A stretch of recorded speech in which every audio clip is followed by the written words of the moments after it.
owning your message is not just about communicating, and as you know, we'll learn more from our panelists here. It's also important to listen, engage, and learn. And one fine example of that is what we in India, especially as a public broadcaster, are very proud of, which is Prime Minister Modi's Mann Ki Baat. I think it's a fantastic example of how traditional media and social media can come together to engage with audiences. If you look at the various things that the Prime Minister was able to do using Mann Ki Baat, like selfie with daughter, which not only went viral in India, but went viral across the globe on Twitter. And you had people from all over the world posting pictures, selfies with their daughters, and which brought to attention the whole issue of the girl child and women's empowerment. So that's one great example. Another was Incredible India, where promoting India as a tourist destination. Again, a great example of how the Prime Minister melded both traditional and social media.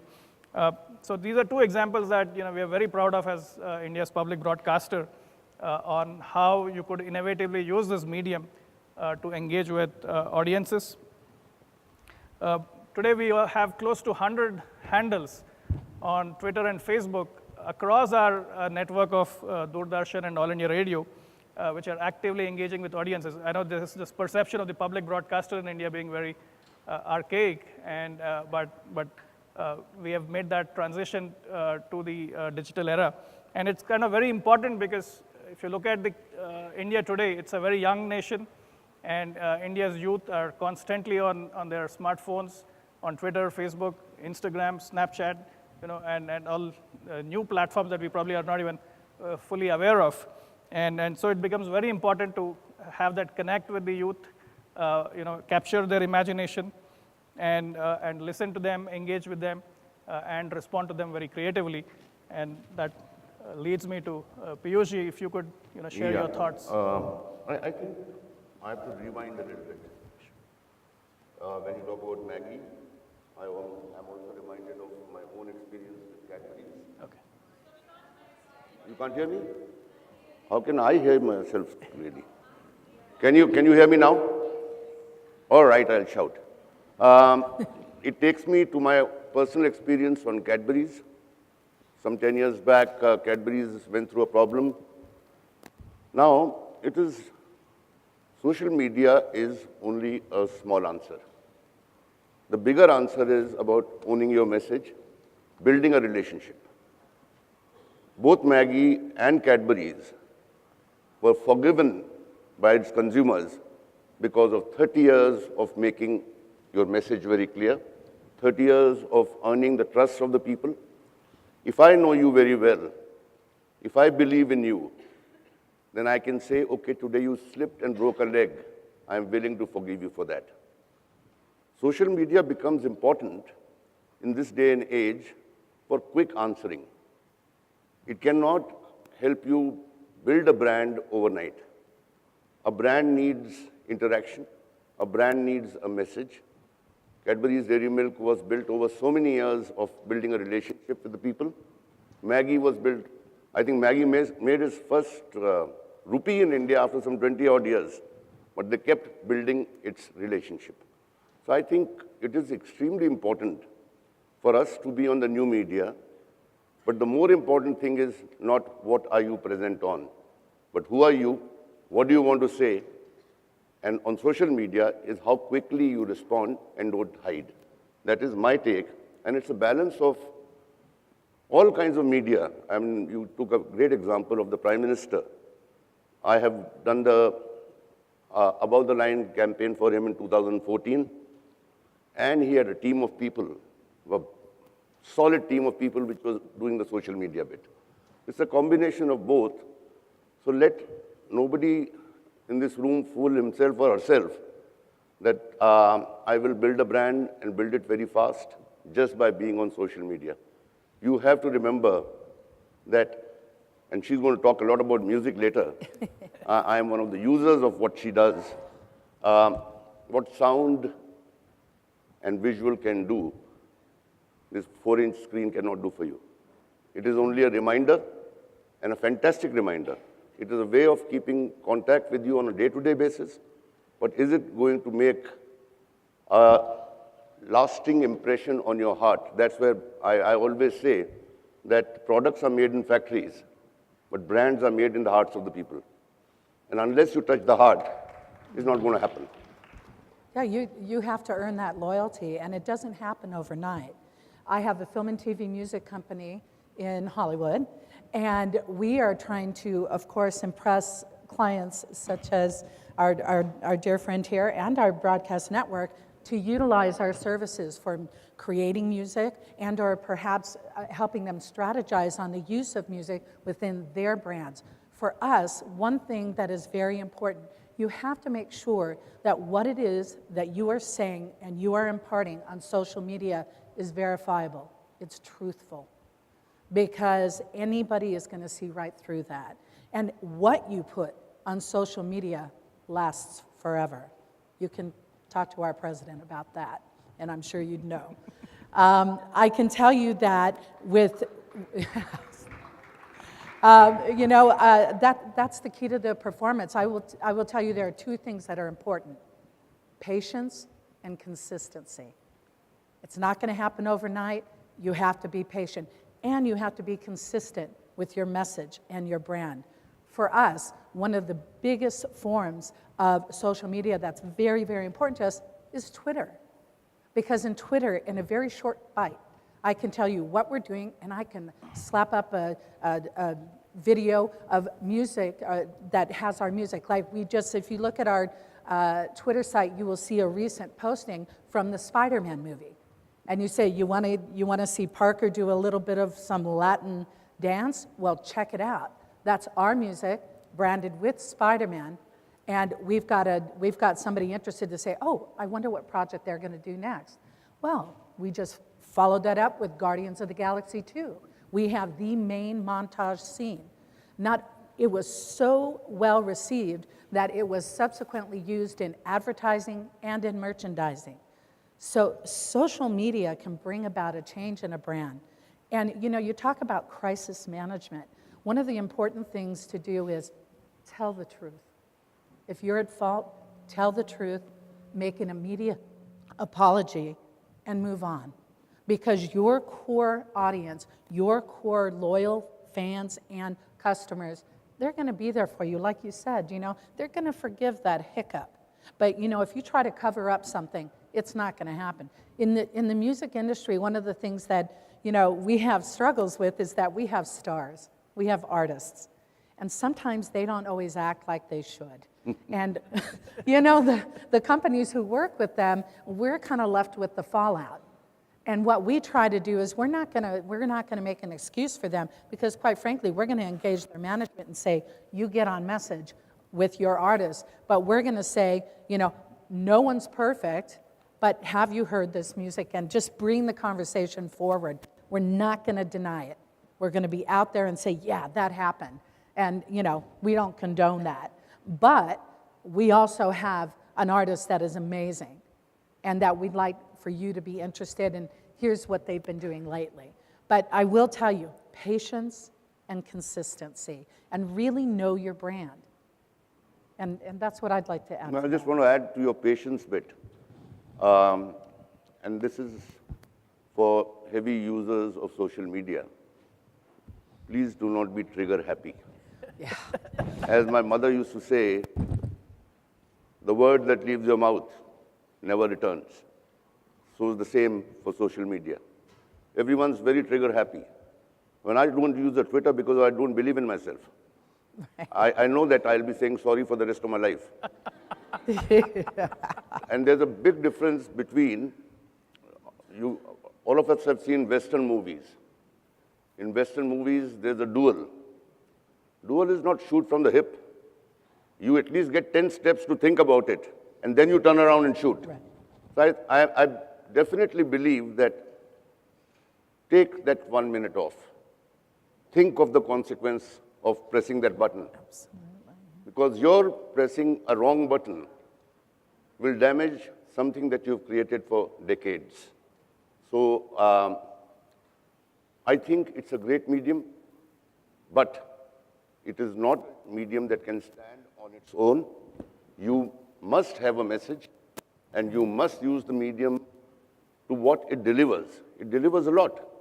You can segment the market to a certain extent, not that you'll reach each one individually, but you can get sets of people and influence. I mean, this is a women's theme conference. I must share it with you as to what one of my clients, Asian Paints, does. It does traditional media brilliantly to build the message that I'm a home decor company. On the other side, what they did last year on social media, they came up with a fantastic idea that why don't we have women painters?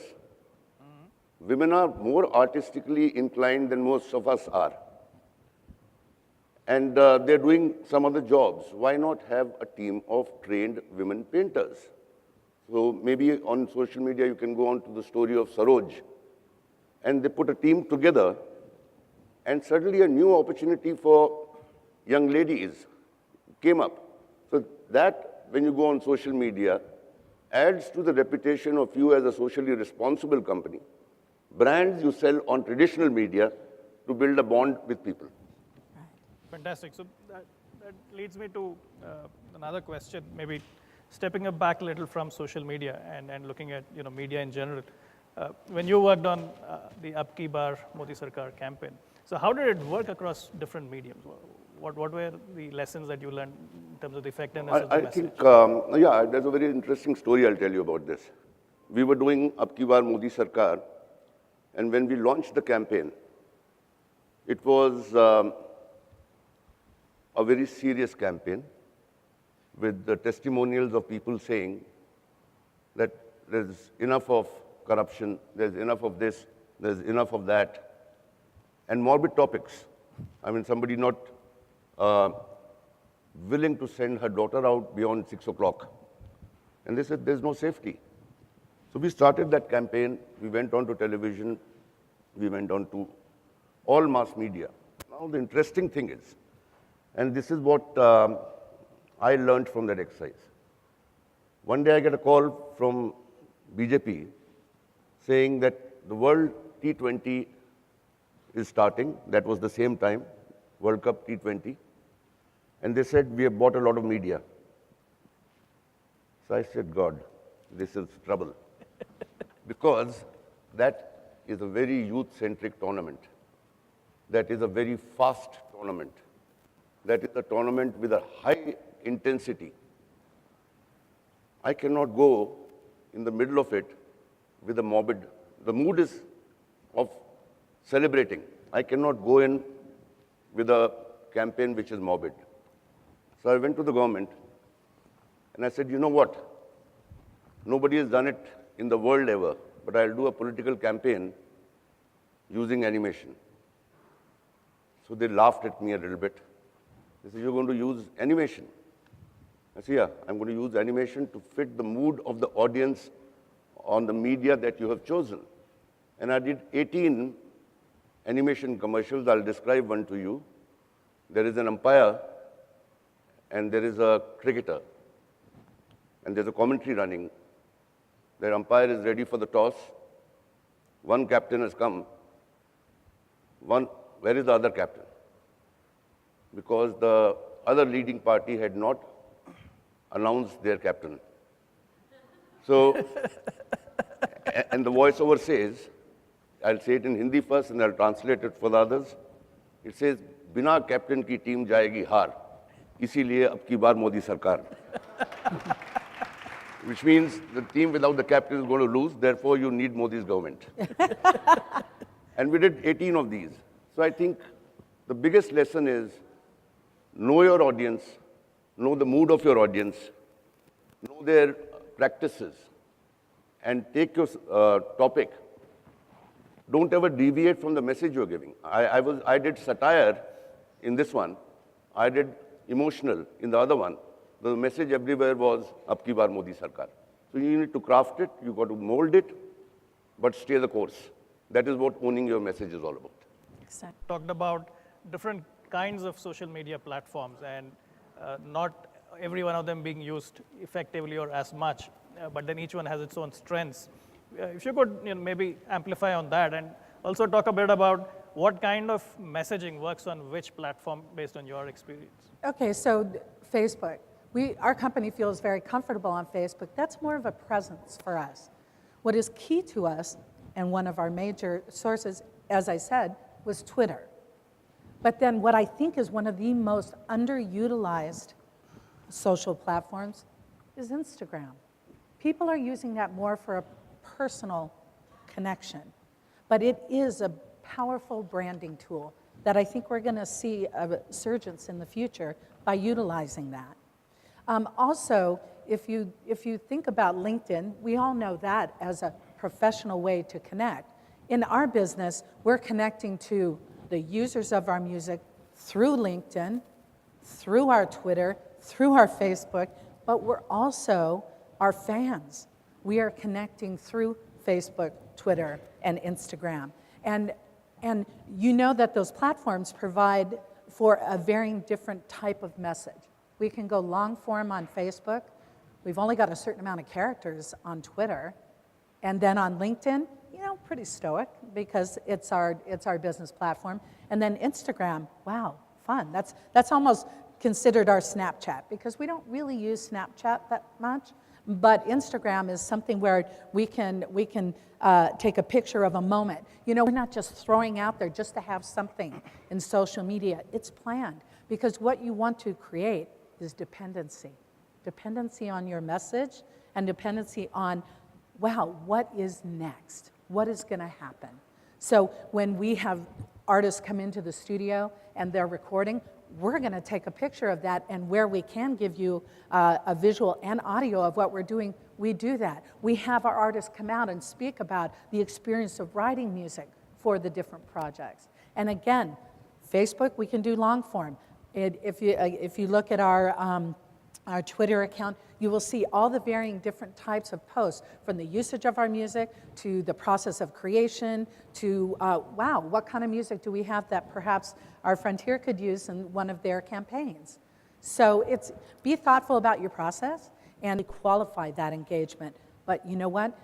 Our audience needs to have instant gratification. The way they get that is through being able to use the varying different medias, Twitter being one, so very effectively, but planned, not just bombarding with any type of message. Really have a planned rollout. And it's worked out great for us and very successful. I think I just want to add, there's another myth, and that has to be shattered. Like Twitter is a short format. Lots of people think that YouTube and Facebook, these are inexpensive things. So I can do any length I want. No, a story has its own length. If you bore people by showing something because you got the luxury of length, don't fool yourself again. I think a message has a span where it holds and holds beautifully. Don't pull it longer. It's like one of those, I won't name anyone, those 3-hour-long movies that we see. We saw one on wrestling. I had done a 1-minute 2 years back using Geeta Fogart for JSW Steel. Somebody wrote on Twitter saying, if you don't have 3 hours, just go and see that 1-minute film. It is the same thing. In fact, that brings an interesting dimension, especially with digital platforms, is the measurability, right? You know what works, what doesn't work. Like, you could measure and know at what point audiences drop off in a video, right? Is it the first 30 seconds, first 15 seconds, 1 minute, whatever, right? And all the analytics in every platform, be it Twitter, Facebook, YouTube, is not only telling you as a brand what is working, what is not working, but it is also fragmenting your audiences, right? Because now you have to target your message differently to different segments, and you have the ability to do that with each of these platforms. And in India, we have another complexity, which is the diversity of a country, the number of languages. So Piyush, if you could throw some light on how do you tailor messages? One measurement you talked about, and I think this is a very foolish measurement that people seek. They say, and I put this on YouTube and I got 3 million hits. I think 2.9 of them were misses. They were not hits. Yeah. It's not about numbers, it's share of heart. It is the impact. I saw something is one measurement. Did I like something? That measurement will never change. So I think I take measurements with a pinch of salt. Lots of people tell me, and a whole lot of people pay for that measurement anyway. You put something on YouTube and you promote it on that, and it gives you 2 million hits. Sorry, those numbers don't work with me. It is when I meet people like you and you talk to me and tell me, I love that ad of yours that you've done, that satisfies me a lot more than 10,000 likes on the net. Well, I think you hear from people that they like your ad. They might have seen it on those different platforms. Yeah. For us, YouTube is a very important vehicle. Absolutely. Okay, so, and having those analytics really does help guide us. But you're right, it's not the end-all, be-all. Because we At need the end to... of the day, what you have put on that, Yeah. somebody once asked me, a client, can you do a viral film for me? I said, how the hell do you do a viral film? I can do a good film for you, which, with the grace of God, might go viral. Right. I can't make a viral film, I'm not God. So I think what you put on YouTube, what you put on Facebook, it better be something that you want to share with a whole lot of people. If it's not good enough, then your numbers don't matter. And you know what, viral is fine, but viral has a definite period of time and a lifespan. When you're building a brand, you don't want it to be viral. Yeah. You can have a few viral moments, but you want it to be long-lasting. Yeah, this morning, while I was prepping for this session, I was desperately searching to find Piyush Pandey on Twitter. I couldn't find a Twitter profile. I couldn't find him on LinkedIn. He's not on social media. But I found you on LinkedIn. Oh my goodness. Yeah, so really, somebody manages a Facebook page for me. Okay. I don't know who it is, somebody who likes me. I have not complained. I have not complained till now because the person has been very, very correct in what he's done. So you're active on social media. So how do you sort of balance the between being professional versus personalizing?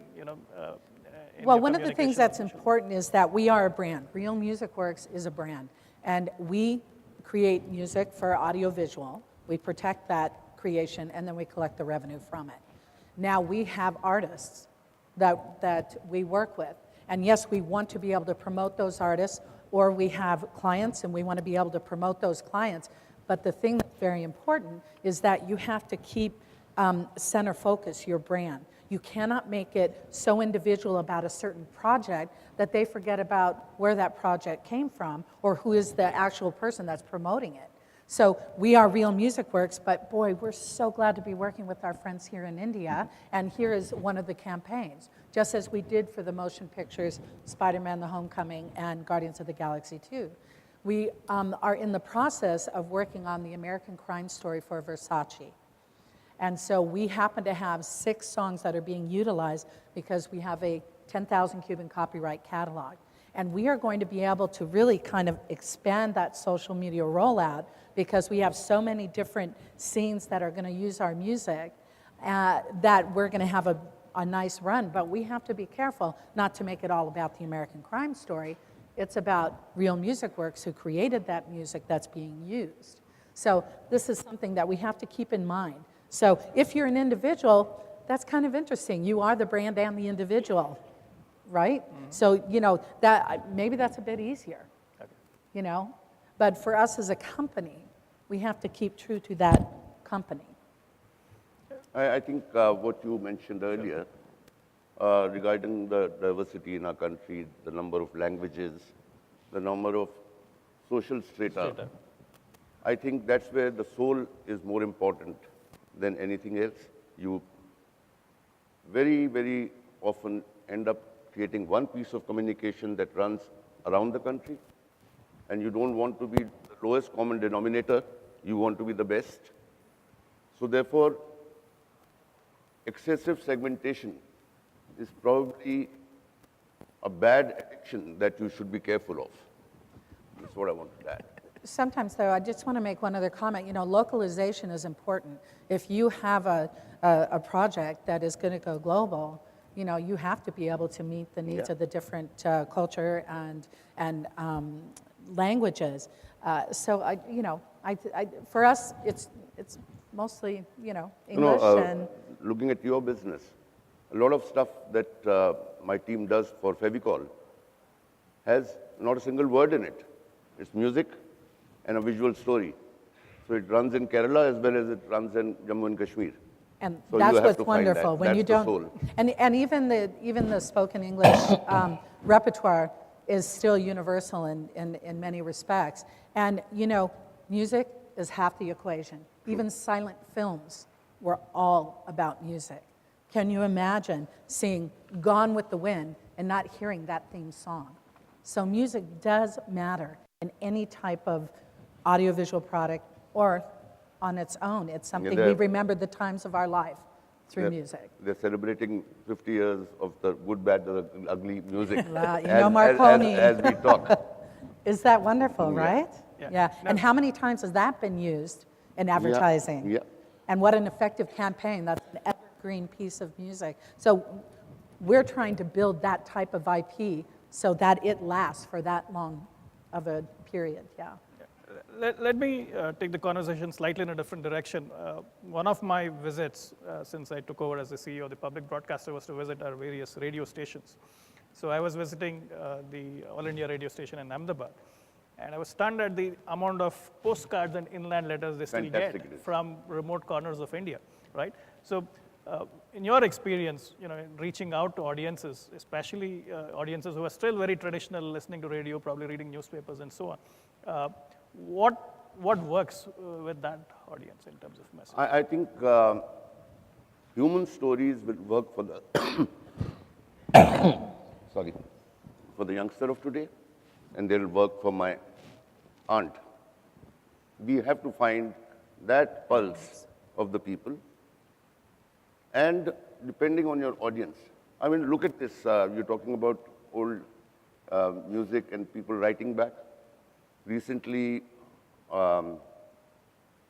Saregama has launched that radio kind of a thing with 5,000 songs. It is an amazing product. So somebody said that that audience exists. I mean, I ended up on Rakhi, which is a day that we celebrate our sisters. I did not give my sisters Rakhi money. I gave them all one radio. So I think magic works there. I mean, you're talking about this. If you follow the weekly programs at Shanmukhanand Hall, there are artists who are specialized in doing a Kishore Kumar. They're specialized in singing somebody else's songs. And that house is full. Cinema halls are not full. That house is full. That's music. Right. So I think you need to remember that somewhere down the line, expressions may change, but the soul of a human being will not change ever. Find that right chord, attack that right chord. In fact, something interesting in the United States as well, I believe with this whole trend towards cord cutting, that you have the young generation now discovering that you have free-to-air TV and you can watch NFL for free, right? So what are you learning in terms of the generational changes and how messaging works with different generations of consumers? Wow.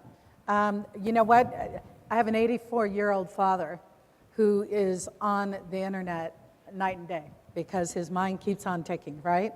And he is a lover of music and of audiovisual. And he's doing the same thing I'm doing. So I think that what's old is actually new again. And we are seeing that while you can get free sites where you can watch programming or experience music, one of the things that we need to bring forward is teaching our young people about IP and how important intellectual property is and rights of music and the visual.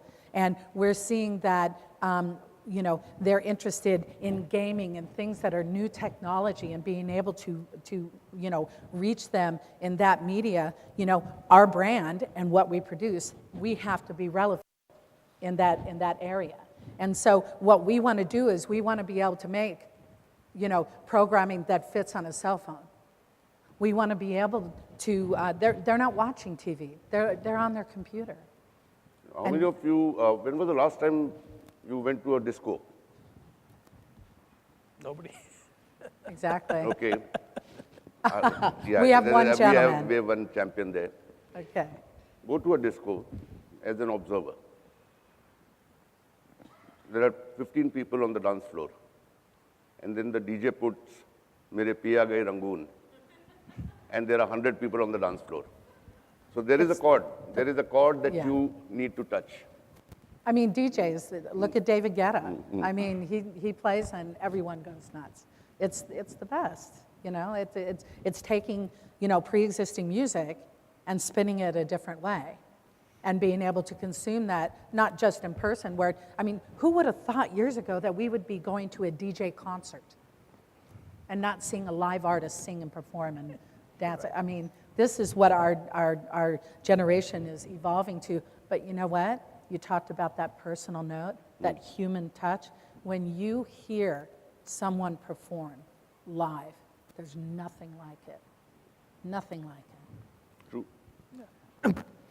So I'll pose one last question before we open it up to the audience. A big issue that's gripped, both India, US, across the world, fake news and the with the rise of artificial intelligence and bots, you no longer know who you're communicating with, whether it's a human or an algorithm with an agenda, right? So how do you see, brands and messaging, deal with this challenge as we get more and more into this terrain where technology is becoming playing a very anarchic role? I think the best answer is to respond very quickly. The best answer is that you cannot take away fake messaging, like you can't take away rumors from life. I mean, one guy stands and creates a ruckus out there, there's a fire, and we might have a stampede in this room. So I think you've got to live with that as quickly as you can possibly do it, put an end to it, and hold on to your owning your message, which is the theme of this discussion. If you are consistent in owning your message, there will be detractors who will try and do things, but you hang in there. If you hang in there, you cannot lose the game. You have to be honest in what you put out there. It has to be verifiable. Even if we share an article, we make sure that it's from a reputable source, that it has been verified, and that it is truthful. Truth is important. So your message, it needs to be able to, you have to back it up. If somebody said, we don't believe that you had that song in that movie, well, guess what? We can say, here's a clip, and here's our end title credits. Yeah, we do have that music in that picture or that television program. But then again, if we're commenting on something, it is verifiable, and we are very, very keen on that. So that's how we combat that fake news and who we're dealing with. Truth will always win out. Great. So with that, we'll open up the floor. So if you could keep your questions crisp and direct, that'll be great. And also tell us who you are and who the question is for. Thank you very much for the extremely insightful panel discussion. My name is Satyakiran. I'm a professor of management and a researcher at Nanyang University, Singapore. So you have been the dawn of Indian advertising. You've seen India before 1991, which was a one-channel country, into a country which has a multitude of channels. I often quote this: Operation Neptune Spear, May 2nd, 2011, when Osama bin Laden was bummed off, one of the most secretive operations in the history of the world. The news of the assassination came not from traditional media, neither print nor electronic, but by a tweet sent by a guy who was next to the compound in Abbottabad in Pakistan. My questions are, we are all digital natives. Sorry, we are digital immigrants. My son is a digital native. At age 4, he skillfully uses an iPad. And for him, theater, cinema is Netflix and Amazon Prime. Do you see Indian cinema moving from the big screen to your tab the question is Indian cinema and I by- don't think there is going to be a black and white change. Both will coexist, and he will know better. How many times has media written off radio? You're talking about 1990? Radio is dead. That was the news. Radio is alive and kicking right now. Then they said cinema halls are dead. So these multiplexes came up.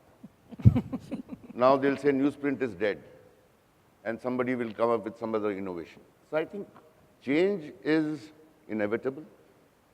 Change is never going to be in black and white. We will have to embrace change and be able to convey our message in whatever format your child might be watching it on, or some elderly gentleman might be watching it on. Content is king and will be king always. Formats may change and evolve. So I think only thing I can say is that have a great story and then decide what medium is being used by people. There's nothing like going to a motion picture cinema house and hearing music in Dolby Atmos and seeing the visual in Dolby Vision. You don't get that on a tablet. So the experience of what you were talking about in these state-of-the-art facilities, go see Star Wars in the theater and then look at it on a tablet and you tell me what's exciting. Yes, that's going to be the ancillary use of the film, but boy, the impact. Right. You will remember that for the rest of your life. We have a question Another here. question, just to give you an analogy. If everything is available on the tab, will the world stop traveling and tourism will come to dead? I don't think it's going to happen. Yeah. Please. Hi, I'm Sonal. If you could speak into the mic, please. Hi, I'm Sonal. I'm the maker of India's first healthy dairy-free ice creams called White Cub. I wish this session had never ended. This was the best one since 28th November, personally for me. Two short questions, first to you, ma'am. So what are the ideal components of consistency for a bootstrapped business? Because you said consistency. So we are here looking for some really smart tips by experts like you. And so second question directed to sir. What are the chances of, say, an Abki Bar Modi Sarkar kind of a very strong, effective message emerging from a small budget, small number of people of team? I can tell you for a bootstrap business, because that's how I started mine, self-funded, I will tell you that tell your story. As you grow, allow your story to be told. And I think that, again, don't be afraid to have a little bit of time between your posts. You don't want to have months and months. But as you're growing, I think that you can have an opinion in the area of which your specialty is, so you can add that to the conversation. You can also, one of the things that I loved is that when I was starting out in my company, I was asked to speak at different conferences, and what that allowed me to do was to have a presence in social media to say, oh, while we are growing this part of our business, our CEO went and spoke about this particular subject, and we were able to highlight the challenges in women in business, especially in the music industry, which is a very male-dominated industry, but guess what? We're making strides.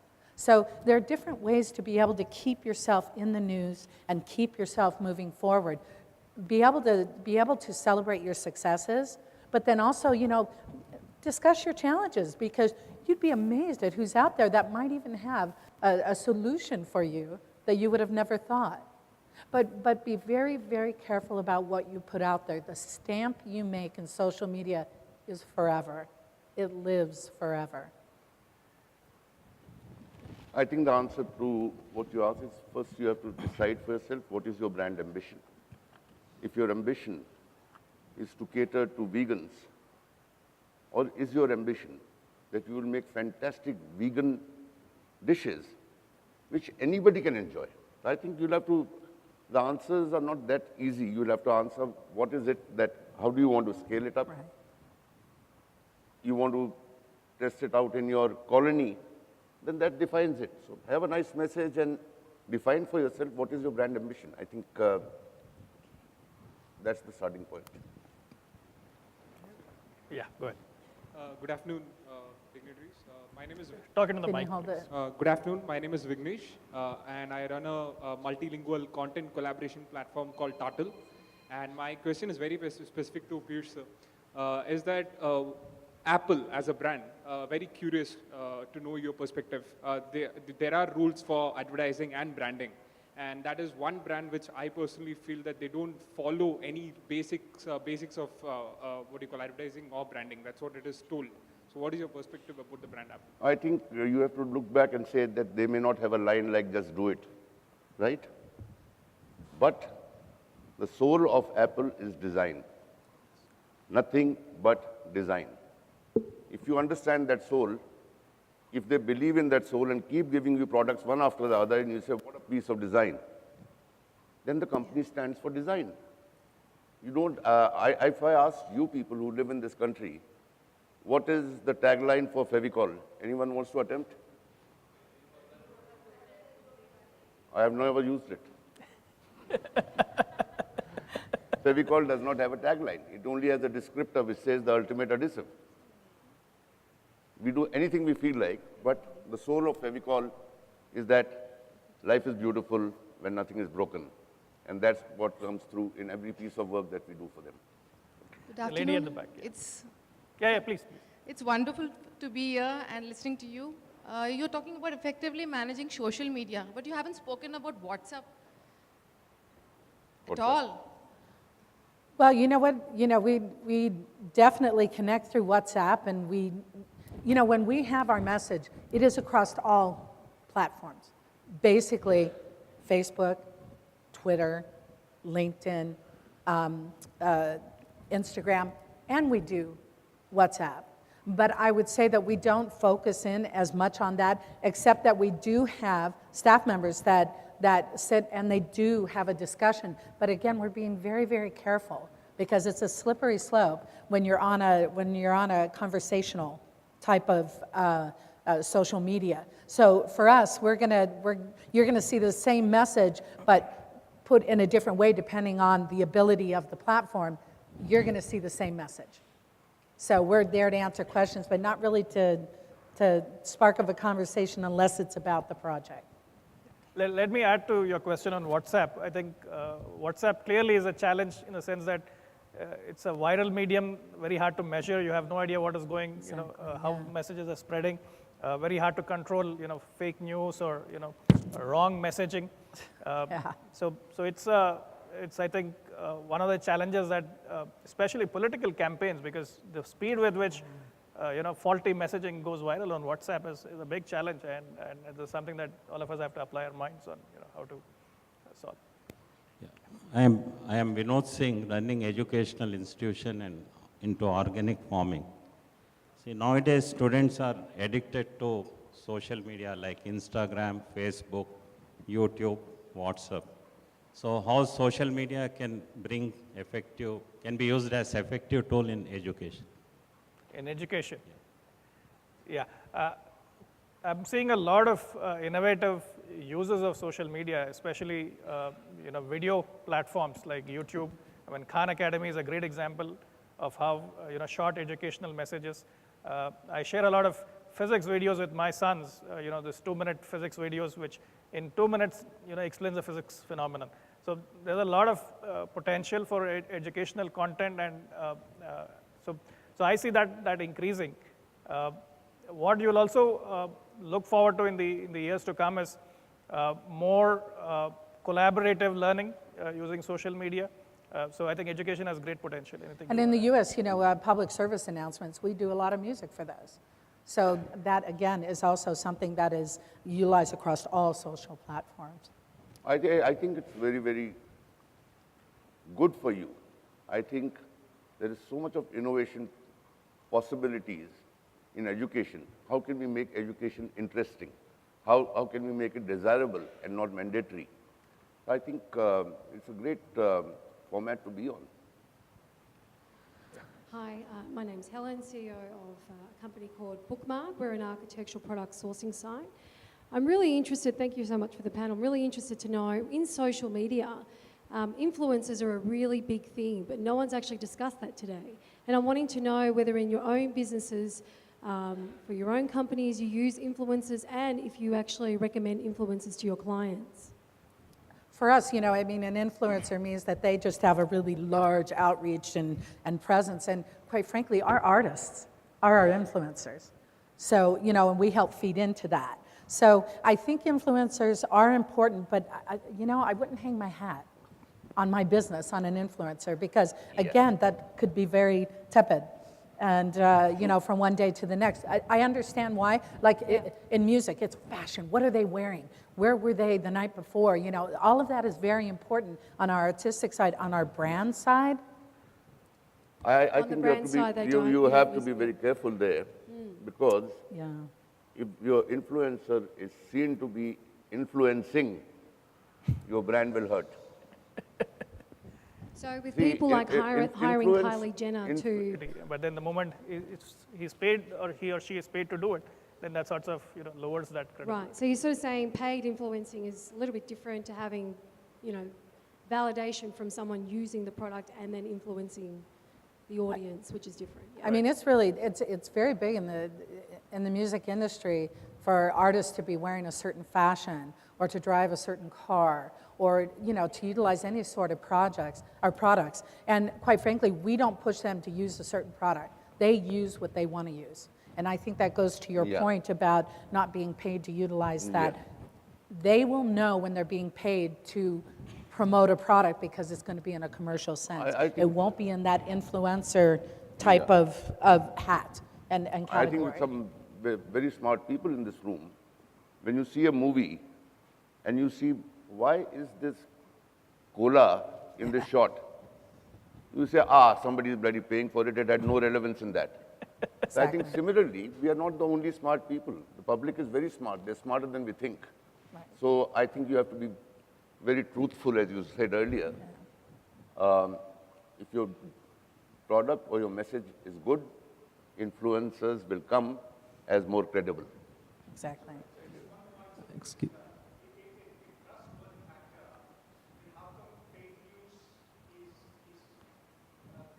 I know. I think that is questionable. I don't think the data supports that. Excuse the me. ladies at the back, I think someone was waiting for quite some time. Hello, my question is for Piyushji. My name is Rubina Mazhar. And I was just wondering about the ethics involved in advertising. Do you come across any ethical issues, like maybe you don't believe that it's Abki Baar Modi Sarkar, maybe it is some other. So how do you deal with ethical issues which come out? I think there are few topics where we have to be very careful. One is that we never fool around with religion. When we took on the BJP campaign, I actually sat down with my team to ask them, if anybody doesn't believe in it, you can do some other project. But I better have believers here. So there'll be a number of people number of actors you know, who will never do alcohol, who will never do cigarettes. There are some who will do it. So I think ethics is something that has to come to you from within, has to be nurtured in those who work with you, and you have to be careful that nobody is crossing that thin line. Sir, I have a question here. Excuse me. Yeah. Okay. My name is Abhijit. I have started recently a social network platform called as Art Bandhu. We are a social network with also bringing an experience of connecting different art and artist community. And the challenge that we went from the time we started is to connect all the artists that belong to the remote areas, remote villages, small towns, right? So alternate to online platform, we also initiated some service stations, which is in-person assistance to get people on board and provide with them services. I want to hear from you what kind of challenges and how do suggestions especially to help these artists who belong to the remote ages, right? Because helping them with all kinds of new set of information and the trends to improve their businesses, to open up opportunities, jobs, artistic jobs, right? So all that, a bigger entity out there. So your suggestions, please. It's a very noble cause that you are actually following. To me, off the cuff, I think there is nothing better for you than demonstration. Start small, make a model, make it successful, so that the people that that work with you in remote places, there's something to share that so many artists benefited. So why don't you come on board? So I think certain things will have to be demonstrated more than anything else. Nothing succeeds like success. When we were building our brand and trying to attract artists to work with us, we had to be able to gain some success. So we started exactly as this. We had a very firm model. We worked with some very notable artists, and to attract others, we said, look at the success that we've had here. We can do the same with you, because if you believe in their music, yes, you can. And then through the social media, through the way of branding, you can bring that reality of success and global viewership to your artists. I think it's wonderful. We'll take one last question there. Hi, my name is Vana. Yes, please. Thank you. I have an IT company named AdDrive. So my question is, there are many products in the market which we really don't need, especially in the food industry. So there are so many products which are harmful for us. And even kids are getting acquainted to it, so which is minimizing the age lifespan. So do you think that we should have some board which has to control all these products, and it's high time to take serious about all these things? And I think this is a right question for you. I think there is a structure, there is a law. When it comes to food products, it is very strict law. Even the largest of international companies are scrutinized. So there is a law. I think... unfortunately, it's not happening. And there is a consumer protection section. They advertise like maniacs on television, Jago, Grahak, Jago. So you don't have to be worried about it. You should be confident of yourself that this thing is not correct. I will take it to the right authority and bring it to their notice. So there should be a process. The system exists. It is not that I can brand something which is a cough syrup and sell it from a shop. I will have to go through the verification. Yeah, we're almost out of time, so closing thoughts, Thank you. Teresa, if you could. I would say, as a takeaway, be patient, be consistent, and know your brand. And I would encourage you to network with other like entities to know what their best practice is, and also know who your competitors are, know who they are in your space, so that you can learn from that experience. And you might find that there is a collaboration that will help propel what it is that you want to do and the message you want to get out. How many cricket lovers in this room? Yeah, I was going to ask you about your cricket. So I would like you all to be Virat Kohlis. Why Virat Kohli? Because he's the only guy who plays all three formats of the game, from test match to 50 overs to 20 overs. And that's precisely what you should be doing. There is traditional media, there is social media, there's Instagram. Play it all and play it well. Yeah. Get the game right. Fantastic, fantastic thoughts from both Teresa and Piyushji here, and great questions from the audience. This debate will continue. You know, technology is constantly changing, constantly evolving. Platforms that people thought would dominate, last decade have sort of vanished, and we have completely new formats and new media, that have captured the imagination of the people. So the one constant, as Piyushji kept saying, is the message, the soul of the message. Be honest, be truthful. And I also want to thank the organizers, the Indian government, the US government, for putting together this fantastic format for entrepreneurship with a focus on women. Great to see so many women here asking questions. So I'm sure the conference was a great success. Thank you. Thank you, Shashi. That was wonderful. Thank you. Thank you, Thank Teresa. you. Thank you very much. Thank you all. Thank you.